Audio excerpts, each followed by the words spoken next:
When I was a kid, there was a TV show about a talking horse called Mr. Ed, and the theme song, the lyrics went along something like, "Mr. Ed would only speak when he had something to say." Well, I'm taking a leaf out of his book, so that's probably why I haven't made a video for a few days, because I just haven't had anything to say. Anyway, I've done a lot of introspective, I guess, a lot of thinking back over my life and this, that and the other thing. And I released a video last week about how I got into teaching, and I was going to continue with that story, and then I thought, no, it's probably a bit much about the one thing. Anyway, I thought of something the other day that you might find interesting. There's a lot of people are going into homesteading and going off grid and stuff like that. Well, I did that back in the 80's. My then wife and I had visions of self-sufficiency and living on a few acres, this, that and the other thing. She was into horses, and I just wanted to get away from suburbia. I was sick of being hemmed in. Houses were so close together, and I felt kind of claustrophobic. Anyway, long story short, we had friends that, a couple of sets of friends or couples that had 10 acres, and that seemed about right. There were some 5-acre blocks close to town, but they were very expensive. The 10-acre blocks were a few kilometres further out. They were also a bit beyond our means. Then we found a 30-acre block, and that was about 15 or so kilometres out of town, but it was much cheaper. The only problem with it was, I guess you could say, is that there were no services whatsoever, and it was very rocky. But when you take away the amount of ground that's not really usable because of the rocks on 30 acres, compare it to a rock-free 10-acre block, you've still got plenty of usable land. And it was only about, I think we paid $29,000 for it, for 30 acres. So it was less than $1,000 an acre, which in the 80's was pretty good. So we bought it. And then we had a house built on it. I'd been in the Air Force, so I had access to a Defence Services loan, which was the successor to the War Service loan. So we bought the land, and then we got the Defence Services loan to build the house. We had a nice little 12.5 or so square house built, and moved on to our 30-acre block. There was no internal fencing, there was just the boundary fence, which was falling down, and that was it. So there was a lot of work, but we quite enjoyed it, really. Anyway, the main purpose of this story is the fact that there was no electricity. And we were off grid back in the mid-80's. To get electricity on the block at the time was about $50,000, which we had to pay. And then if anybody, it was 2.5 kilometres to where the power lines ended. And if anybody between that point and our place connected to the power within that time, they were theoretically supposed to pay their share. However, we couldn't see any possibility of that happening because it was all empty blocks. There was only one block, I think, that had anything going on it, and that guy was into trotting, and he used to train trotters, and that was it. So we decided to go our own way. Well, that was such a learning curve. Solar and wind were available back then, but they were so expensive. I mean, you know, you'd be up for $50,000 for a halfway decent solar system, and it was almost cheaper to bring the power up, you know. So we just couldn't afford that. Anyway, we both were working as subcontractors for a courier company, and both used to do big mileage, around about 350 kilometres a day each. So that meant that we always got home with a fully charged battery in the vehicle. So I viewed the house as though it was like a big caravan, and my son and I together, he was much slimmer than I, he was able to crawl through the roof space, and we ran a heavy, it was about a 6 square mil power line down the middle of the house, and then spurs off that to each sort of next to a doorway for a switch. And we got those the pull switches with the string that you pull, and put in each, you know, next to the doors, so more or less in the corners of the rooms. And then the idea was to have 12-volt lighting. Well, that was a steep learning curve in itself. Meanwhile, we used oil lamps, kerosene lamps. We had a pressure lamp that we used to hang up that lit up most of the living area, which was a large family room in the kitchen. And also later on we discovered there was a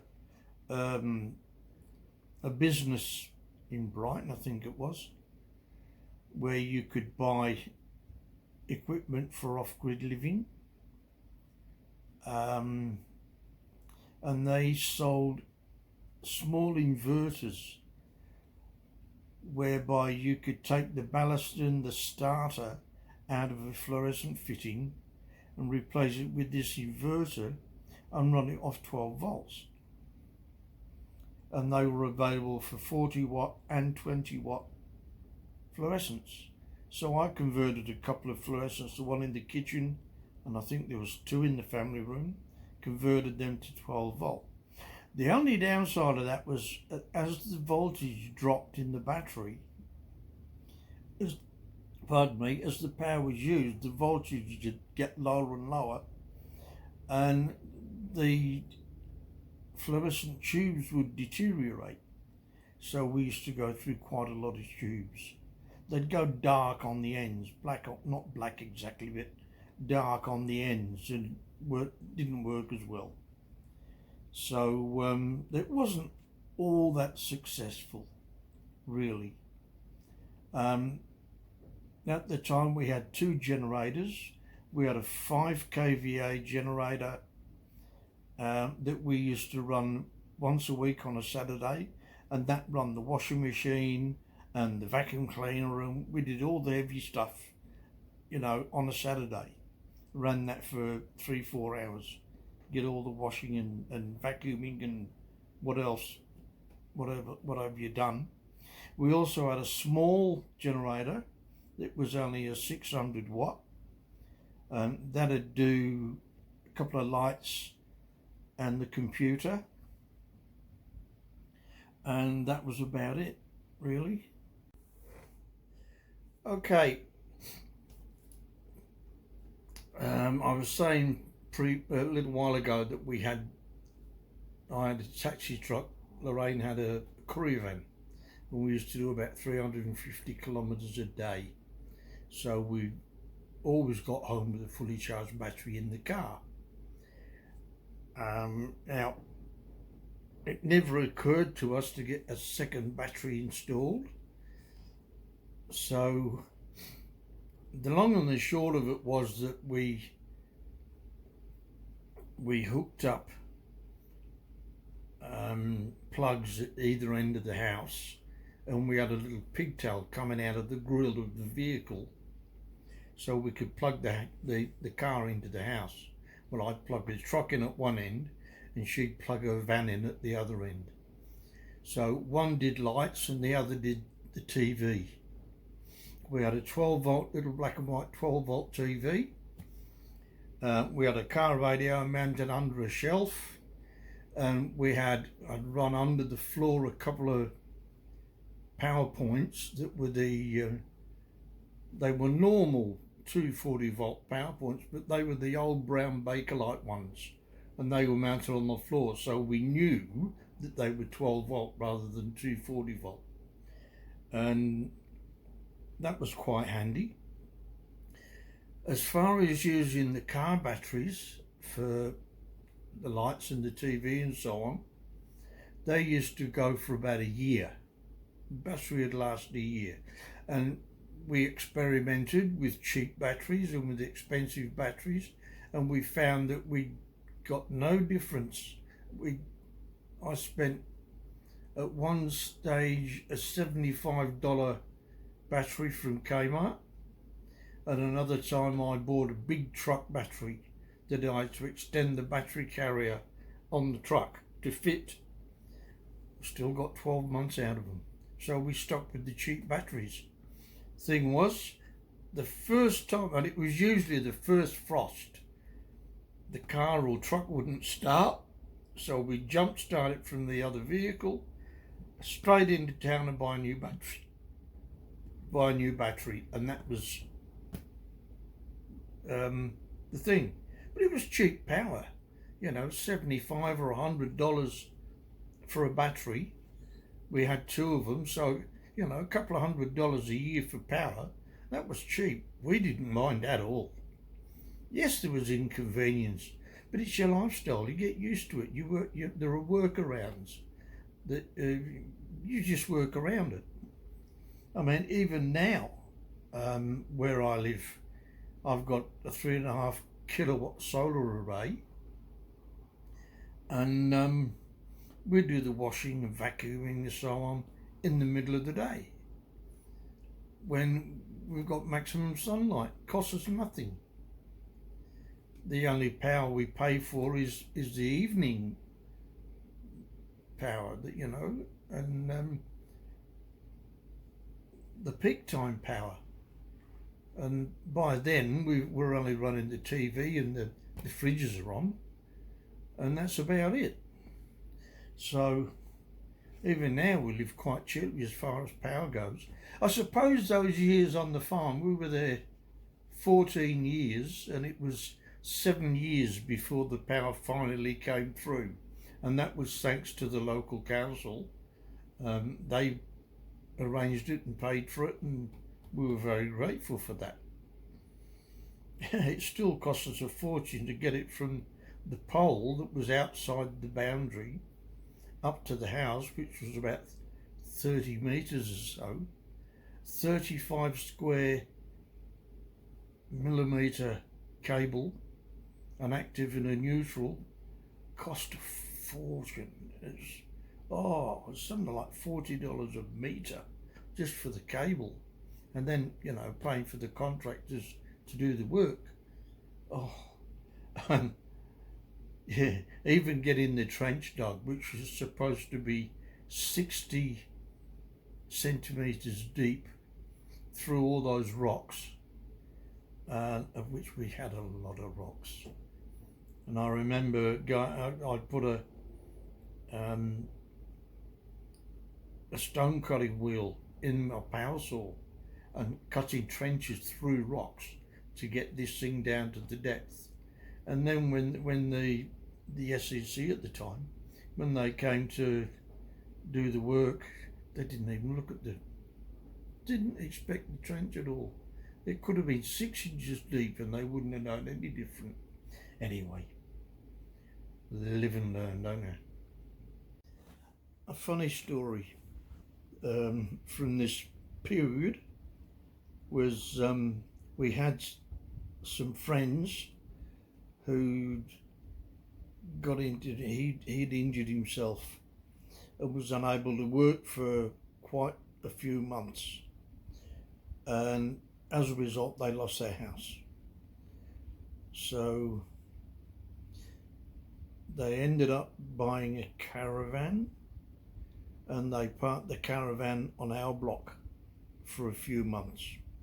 Anyway, that's just how they happened to be there. This was during the period where we had no power. Stuart was feeling very despondent one day, and his wife slipped him some money and said, "You and Andy go to the pub, have a boys' night." So we did. While we were at the pub, there was a group of guys that were quite boisterous but very friendly there, swapping yarns. And one of them thought he recognised Stuart, because Stuart and I both had beards and we were both more or less the same shape. And he was convinced that he'd seen Stuart in the local paper, living without electricity, when in actual fact it was me that he'd seen. It was really very, very funny, just that in itself. No, it wasn't him you saw in the paper, it was me, blah, blah, blah, blah, back and forth. And anyway, how do you manage? Now, I don't know why, because this discussion came up many, many times over the years that we lived there. What do you do for TV? And, I'd explained that we had a little 12-inch black and white set that we'd sit and watch. And anyway, we'd had a few beers by this stage, and we were both feeling a bit chirpy. And I told him that we had a Caro telly. What? How do you do that?